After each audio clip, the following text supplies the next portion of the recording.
Welcome everybody to Mountain Dulcimer in the Jam, our monthly get-together where we get to the Mountain Dulcimer in the Band book series. We grab 4 tunes, we walk through them to make sure everybody knows how to play them, and then we turn on the backing tracks and you're able to jam along with the band. Now, even though I'll be playing and showing you how to play the tune, when the backing tracks are going on, I don't actually play along. You can't, I play along, you see me playing, but you won't really hear me so much.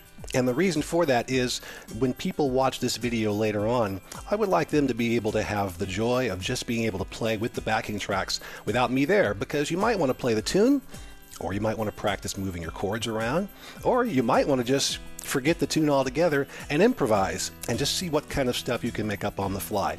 So if I'm there playing, you won't be able to do that without trying to follow me so much, and that's why you won't hear me playing, but you will hear you playing, and you can play whatever you like. The tune, chords, improv, chops, whatever you like. That's what the series was designed for, to give you a chance to sort of have a sonic playground to play with, and you can do it in the comfort and the privacy of your own home. No one's going to look at you funny. No one's going to go, hey, you're not supposed to be playing that. The tune goes like this. So hopefully you'll be able to jump right in unabashedly and have a great time. Thanks for being here tonight. There were 7 books in the series up until this past week, and thanks to my patrons on Patreon, I put the hot completion tip on this one, and so book number 8 will ship next week. We got 16 brand new tracks, and I've discovered as I was starting to curate some of the tunes that a lot of them really felt good as flat picking tunes. I mean, you can play them as drone melody, all of them. You can play them as chord melody, but they also work really good just flat picking, because I picked out some tunes, and you helped pick some of these tunes that are just really, really fun to flat pick. Now, we'll do a couple of those, that style, and then we'll do a couple in a slower style as well.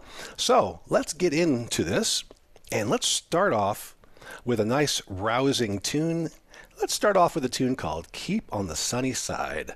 Let me go ahead and bring that up in the book. And let's see where we're at here.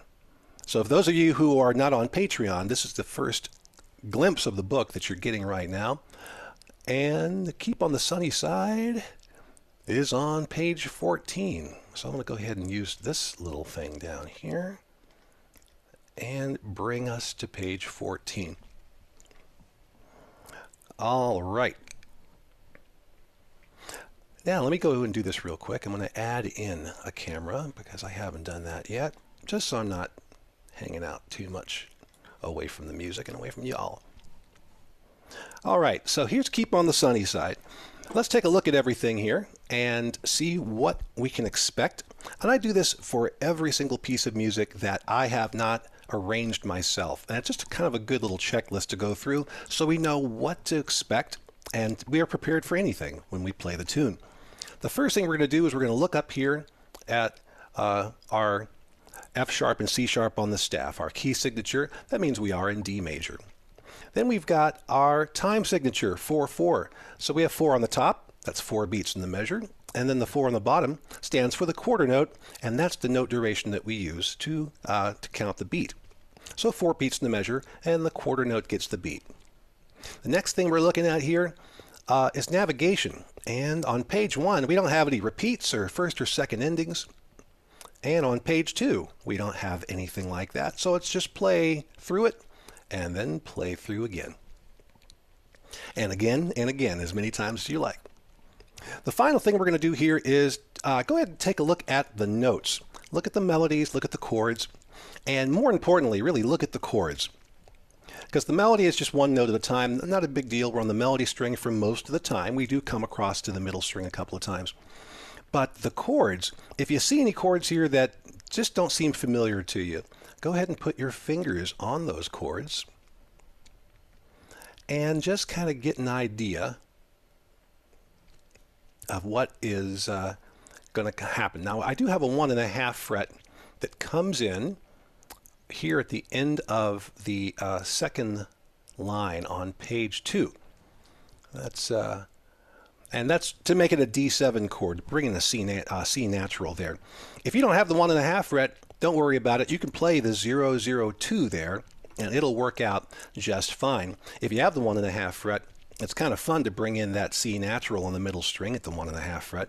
That gives us a D7 chord, and it sounds really cool like this, as opposed to just a normal D major. That extra note in there actually gives us a bit of tension that resolves really nicely when we go on to our next chord. But again, if you don't have the 1.5 fret, you don't have to play that. If you want to play the C somehow from 002, and I'll show this to you with the overhead camera, you can somehow get your finger up to C on the bass string or melody string at the 6th fret, and that'll have the same sort of effect. Maybe I'll show you an alternative way to play a D major or a D7 there as well. All right, so let's go ahead and come on back to the first page. And what I'm going to do here is I'm going to walk us through everything, and then I'm going to put the camera down so we can take a look at what I'm doing. But right now I'm just going to kind of walk through it. I'm going to keep the music up on the page.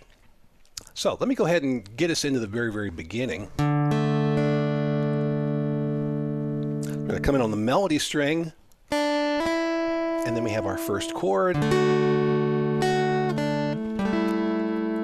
What's happening with that 301 is it's a G major chord, but the melody is E. So we're not playing a normal 310, we're playing a 301. It may feel a little weird. That's one of those chords I was telling you about that you might want to put your finger on.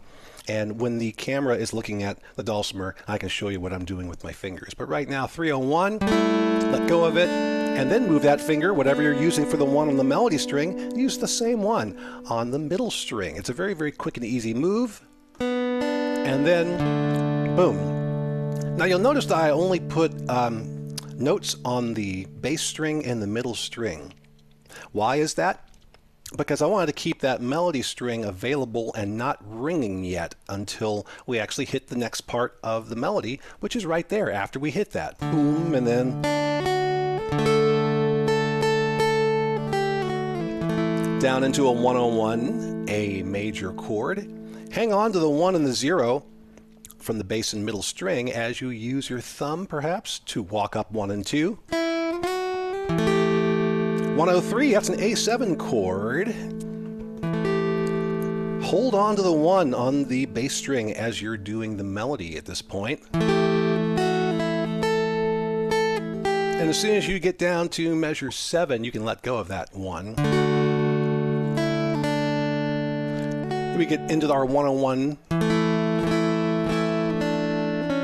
Hold on to that 1 while you're reaching over and grabbing the 2, and I'll show you that here in a little bit. And then 101 and open strum for what we would call the A part of Keep on the Sunny Side. And then we get to the B part. So there's a couple of things going on here. Again, 1.5 fret is being used to bring in. You don't have to have that.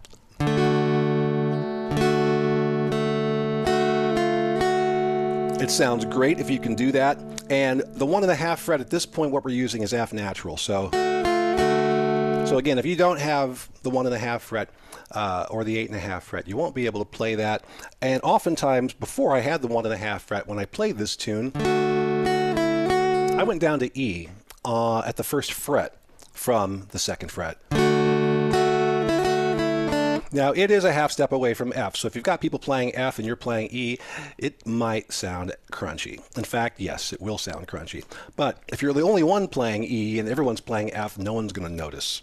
Another good argument for the 1.5 fret, by the way, just to be able to do little things like this. Same thing with hard times, you know, that little half step that sometimes gets left out of the equation. All right, so we've got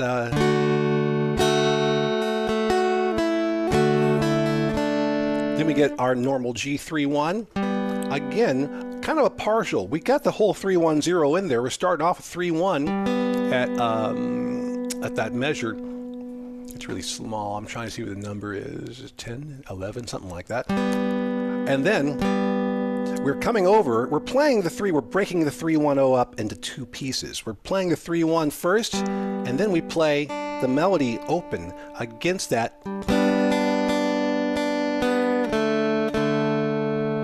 Coming on back to D.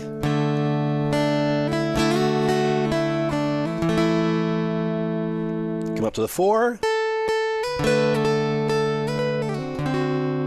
There's that D7, sounds really good right there. The 301 at the bottom.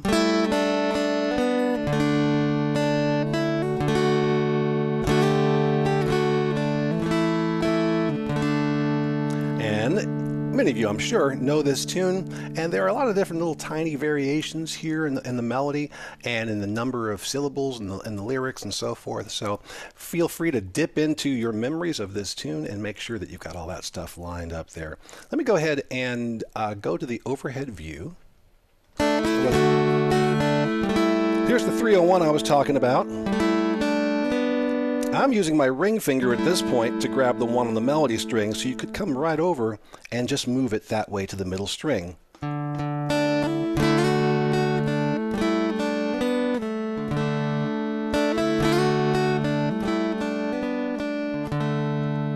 And notice I just came back against those 2 strings just right there. To your 101, hold on to this right here. I use my ring finger to grab the 1, like that. Still holding on to the 1. And then when I hit 2, I let go.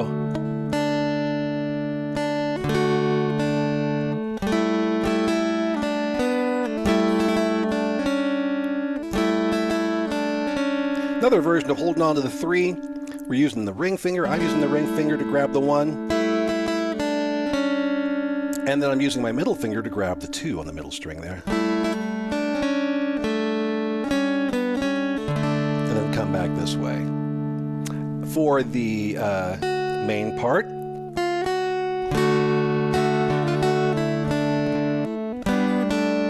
three, 1, playing against the melody string.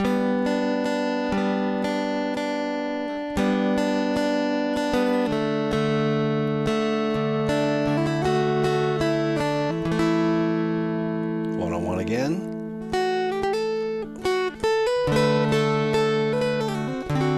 So here's our D7. So let me show you another D7. Thing is, our melody is F sharp. It's right there. That's the pitch we're looking for. We do have another pitch. That's an F sharp right here. So we want to keep the same pitch. Otherwise, the song would sound very strangely. So if you do not have the 1.5 fret to play a C there, then you can come over here and do this. The only problem, well, it's not really a problem. If you don't have the 1.5 fret, but you want to play the D7 chord, you can come up here and get your F sharp and your C. F sharp and C, F sharp and C. Same exact pitches, same exact notes. Problem is, you don't want to play the melody string because this now is melody. That's the F sharp down here. But it's here now. So if we continue to go across and finish this chord, which I would put the A in right here, that's a very nice D7 chord if you want to use it this way as well. But because we have a note A that's higher than our melody string, it buries the melody and you can't hear it nearly as good. So I would only use those 2 notes, just those 2 notes right there. If you have the 1.5 fret, you don't have to worry about that. You can just strum across all 3 strings, but just fret the 2nd and the 1.5 fret on the middle right there. But that's a way of getting in and playing that if you want that bit of sweetness in there. So once we get that, and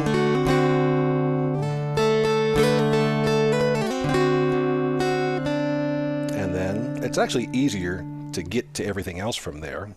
So I guess you could go, right?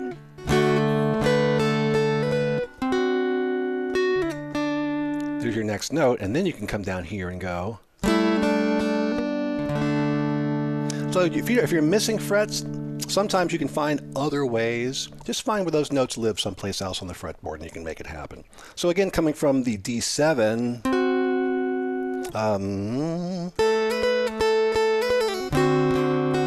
into our 301, then release,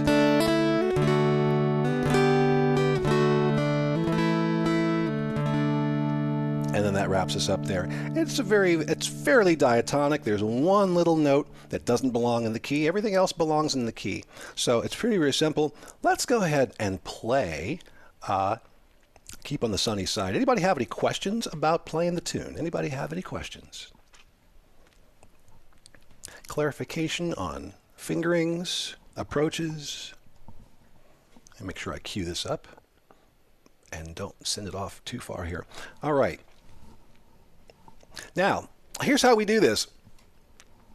We've got the tune, and let's go ahead and just jump into it here.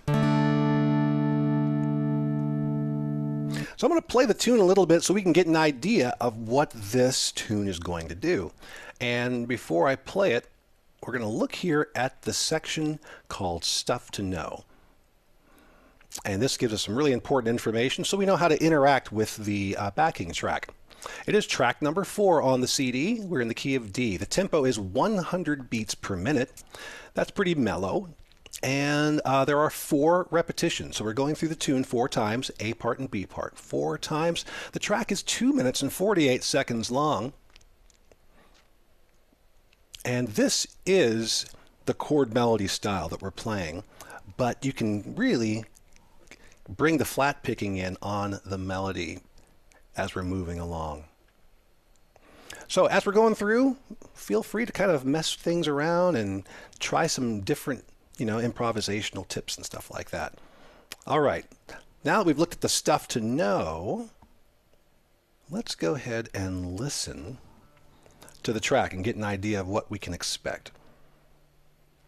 All right, here we go.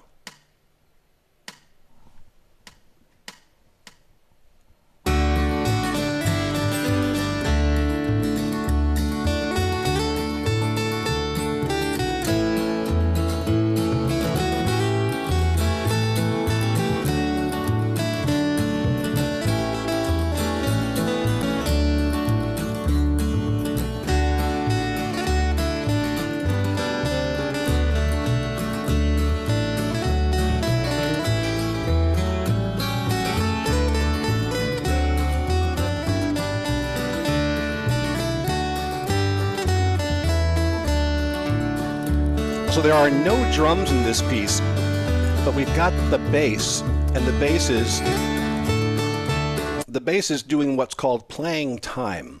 Playing time is without that pendulum, boom, boom, boom, boom, boom, boom. And it's kind of like the ticking of a clock, and that's exactly what it's doing. It is keeping time for us at the same time that it's actually letting us know what the chords are. The bass is playing basically the top and the bottom of the chord, the root and the fifth, back and forth, back and forth. So you can really kind of get an idea of where the chords are going based on what the bass is doing. And that boom, boom, boom, boom is a nice little time clock for us to follow. So that's going to help you out. Beyond that, everything else is going to be hanging out. You got guitars and some other instruments, and you got some things that will be fading in and fading out, and the whole production is going to build up. I did this on this series of backing tracks more so than any of the ones before. Starts off pretty mellow and then really begins to build up with the mixing. So I'm going to go ahead and turn this over to disc 2, and that's where my part's been removed, and you guys can jam along and do whatever you like while it's playing. So here we go. I'm going to turn down my volume. You'll hear me a little bit through my microphone here. But here we go. This is Keep on the Sunny Side.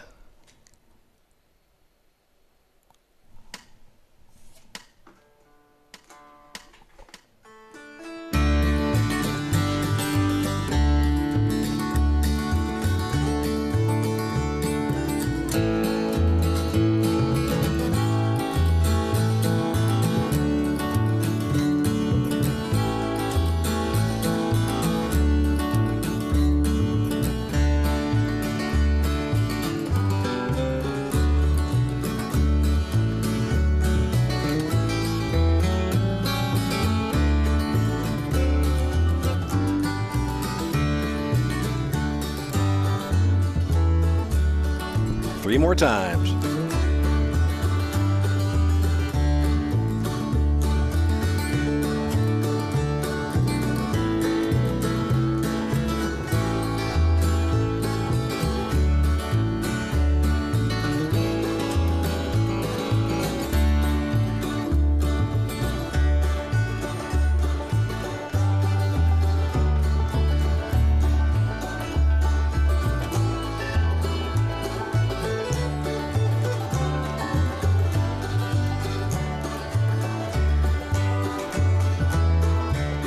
2 more times.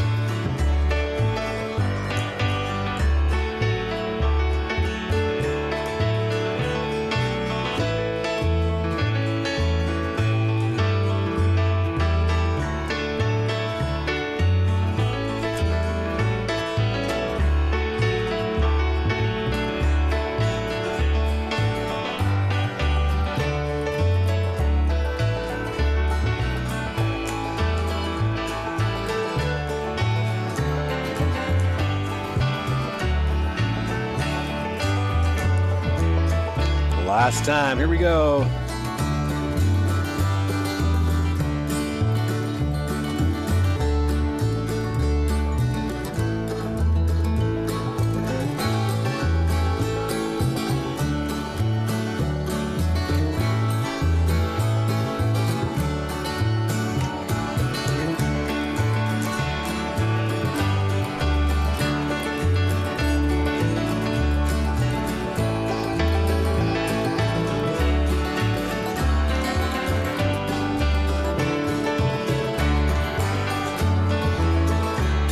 What kind of ending do we have?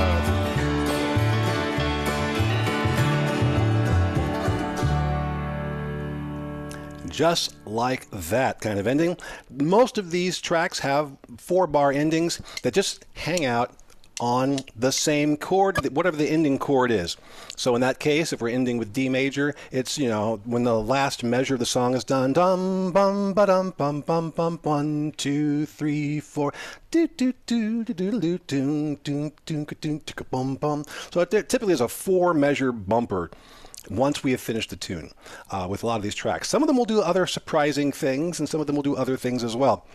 One of the things about playing in an ensemble or in the jam or playing with a band is that sometimes when you join in with that jam, you're not sure how the song's going to go, how many times around, how they're going to end it, what other things they might do in the middle. And so it's always fun to kind of jump into these things, not knowing what's going to go on at the end of the tune, and then figure out and get used to kind of listening and going, okay, what's going on now? Oh, it's a D chord. We're still there. Okay, keep playing, keep playing. There's only going to be one time through that's going to surprise you the first time you hear it. After that, you might develop your own endings and ways of making that happen. So you can practice your starts and your finishes. Let's come on over here to the main gallery view and see how everybody did with our first track from the new book. I picked something, there's nothing terribly speedy. I remember the last couple of jams we had some really, really quick tunes. There's nothing really quite that speedy tempo-wise in the book, but there's a lot of really intricate flat picking, so that's kind of why I slowed it down. How'd you guys do out there? Good? All right, all right.